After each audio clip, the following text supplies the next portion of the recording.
So we just had the hottest July in history, which syncs with Revelation 16, where men are scorched with great heat. No one seems to care. I've been lazy writing the final draft of the book. It's really the beginning. I'm sort of trying to figure out how to frame it. I mean, basically, I don't know if it should be like, I don't know what's best, really. It's basically, we need a worldwide initiative to fight climate change, and no one's done anything.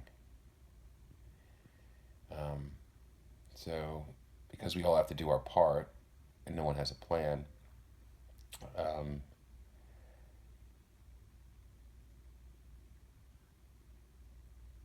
we're ending the debate about the existence of God. Well, I mean, the other argument or the other line is people have debated the existence of God for thousands of years, and what I want to do is I want to merge that debate's over. It's been proven. At the same time, we need a international climate initiative. Everyone needs to do their part. So now's the time because proving the existence of God, you get all these cool prizes. For example, no illness. You get to write your own book of the Bible. If it's good enough, he'll show you his face. And then after you die, you'll live forever. And that process of writing your own book and seeing his face is your way to fight climate change. Because at the end of that process, the amount of consumption you incur, you don't consume as much, and it lowers your carbon footprint for the rest of your life. And then when you die, you live forever. That's kind of the solution. So since everyone has to do their part, everyone is in the full time business of picking something that they love. Just like I chose something I love, or anyone else who's ever tried this before chose something that they loved. I'm pretty sure Moses, he chose that he loved the Jewish people. I chose that I loved a Jewish woman who's an atheist. But then other people, like, it's something that you love. You you select it. It doesn't even have to love you back, like in my case. But once you select it, then you know that if you don't prove the existence of God, then you're going to lose it forever. Because if you don't prove the existence of God, then you'll never change your behavior to go back to how you were. But if you do prove the existence of God, i.e., you film a cool journey of you know, proving his existence or whatever on camera, documenting his miracles. We just had the hottest June on record, right? Well, that's the first month of an hour, day, month, and a year of the final. Sorry. Donald Trump's going to be in office for only 42 months. It's only 3.5 years.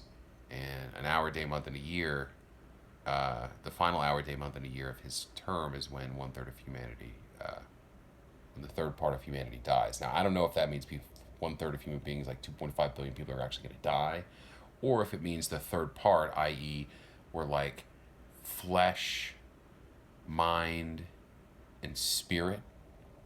Well, the flesh part dies for everyone, and we're left with like our mind and our spirit.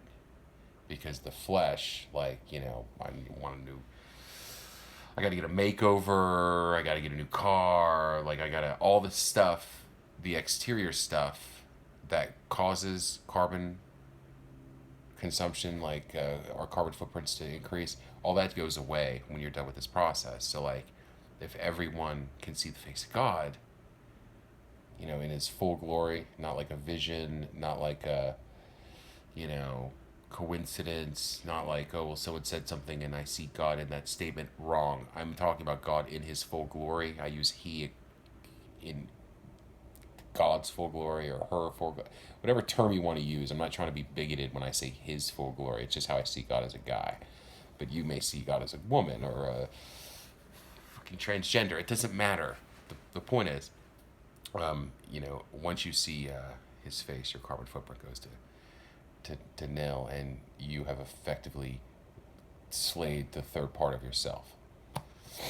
That's the way I see it. But, you got the idea of a bunch of people running around avoiding dropping any sort of old responsibilities they had and just spending all their time thinking about and trying to prove the existence of God in the name of something that they love. I could see how that could actually wind up, causing a big war and 1/3 of humanity dying as a result, like 2.5 billion people dying. So I could see it going both ways, and I guess it's really up to you. But either way, when you choose that one thing that you love that's most dear to you in the world, if you don't prove the existence of God, you're going to lose it. And when I say lose it, I mean, what I mean is climate change is going to kill. We're going to go extinct because of it. This is why we need a worldwide initiative. It's not going to go away. The problem just doesn't disappear.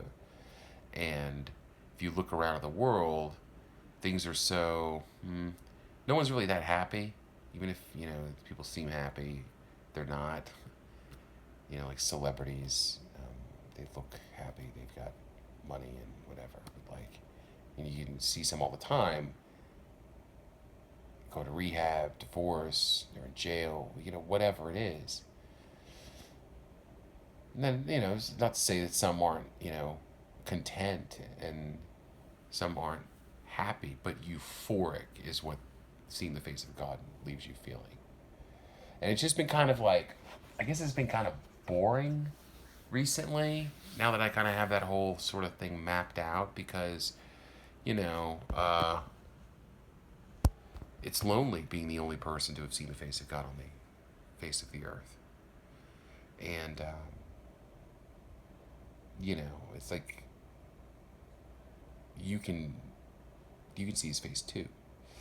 The cool thing is, it's like, well, as you're trying to prove the existence of God, it's like, well, what is the objective? Well, the objective is just to see his face, to write a cool story, to follow coincidences that lead you. Like, the biggest coincidence in your life right now is the fact that you're alive when the man-child from Revelation 12 is posting this message. Like the little baby who died as an infant, the lion, the white horse rider, all those, the white horse part of my story. I'm a guy who, took the biggest risk of his life on September 23rd, 2017, which a once in a 10,000 year constellation formed that day. That's a 1 in 3.65 million chance that constellation formed on the day that I took the biggest risk of my life, which matches to Revelation 12, which describes a man-child who died as a baby. I died as a baby. His mom's clothed in the sun. Take a look at my mom sometime, you'll see why. Moon at her feet. Talk to her sometime, you'll see why. You'll hear why. And across her head, a crown of 12 stars. I mean, she was thinking about the 12 apostles when she named me, James, and my brother John. That's the remnant of her seed who was tormented after, 1,260 days. There's court records to back all that up in terms of the 1,260-day periods in Revelation 12. I'm the guy, 100% of the time. When Jesus looked at prophecy, from book of Isaiah, he was like, nope, that's me. I'm the guy. I'm the kid. My mom never, she was a virgin. She gave birth as a virgin. That's me. He knows it. Or he knew it. I'm like, Revelation 12, that's me. Oh yeah, and by the way, there's a constellation that forms only time in 10,000 years, forms on the day I decide to make a movie to prove the existence of God. I'm the guy, 100% of the time. And you're alive when I'm, distributing this message. But I've been lazy kind of writing the last part of the book, so I'm like, oh God, I know I'm being selfish there, because everyone else could be running around too. But I just don't know how it's going to turn out. Is it going to be 1/3 of people actually die, or is it going to be the third part of everyone dies? Like in terms of our desire for the flesh, because everyone wants to see the face of God. And I don't know. We'll see what happens. I have no clue which way it's going to go. But I do know that it was the hottest month on Earth. The final hour, day, month in a year of 42 months worth of Donald Trump's presidency kicked off with the hottest month in the history of the world. or maybe like human records or whatever. It's the hottest month in history. That's what they say. So good job, God, on the miracle. Um, I guess I'll get to writing the book, but I think I want to get drunk right now. I don't know. We'll see. See you guys. If you're bored, if you're sad, if you're depressed, really like if you're suicidal or depressed or have any sort of like mental shortcoming where it's like, I'm just not happy, you can drop everything you're doing right now and start recording yourself. Start recording yourself. Begin with a full confession where you admit everything you've ever done wrong. That's the tough part. I did it too. It's like you're just like, oh my God, what? Just record it and watch it one time. You'll be like, wow, it sucked, but I like feel better. Then show it to someone. That'll be your witness. And then play like you're Jesus. Like whatever, whoever you think Jesus was, like try to be like him where play a game. Every thought in your mind, just pretend like God's monitoring them and pretend like he's watching everything that you're doing. And anytime something cool happens in your life, record it. Rest of the time, spend time, going to try to save the world, charity, stuff like that, helping people in need. And then anytime you see a big coincidence, follow it. Oh, by the way, you're going to have to talk to strangers for this to happen. So, but don't think of it like you are talking to a stranger. Think of it like you're playing a character and you're recording it. By recording it and sort of like pretending and playing this game, you're no longer yourself, you're becoming a new person. You're playing a role of a character. And eventually that character, who's your heavenly character, and who you really are, they meet. And when they meet, God will show you his face. And all the video footage you get along the way, that's going to be, it's his story. Like you're the one powering it, but he's the one laying all the little coincidences in front of you. For example, the first big one is that you're looking at the man-child from Revelation 12, the Lion of the tribe of Judah, the root of David. So yeah, you may want to read the book. The first edition's already up. It's called Natasha Records on Apple Books, but it doesn't tell you how to see God's face. I just explained to you how to see God's face. Pretty much explains everything else. But the reason we haven't seen natural disasters like really pop off is because I didn't explain in that book the resurrection of the dead. And when you see God's face, you're going to be matched with someone who is righteous from the past. And when you are matched with that person, you're going to, as you see God's face in your vision pixelates, you just know that there's a name. It's a new name. It's your new name. And it matches with a prophet from the past, and you've resurrected them. Just like when I saw God's face, I resurrected Jesus. He's up in heaven, I'm down here on earth, and my actions trigger his soul to descend, and now he's riding shoddy with me as we save the world. And my new name is his new name, which is the Lion of the tribe of Judah. Sounds crazy, but when you do it, you'll be like, oh, James was right. Yeah, that's crazy. He was the lion. It's like, yeah, I was the lion. And we can live and reign forever, or for 1,000 years until the simulation resets. And when it resets, when it ends, we're gonna tally up everyone's score and say, who got the most points. And right now, of everyone alive on Earth, I got the most points. But you can catch up really fast if you drop everything in your life. Doesn't matter what you got going on. You got 348 days left until the end of Donald Trump's 42 months, which is when we go to a moneyless system. So you have the entire world at your disposal. You can do anything you want. And best part is, no one knows about this until everyone knows about it. And once everyone knows about it, then you're going to have, it's called the tribulation.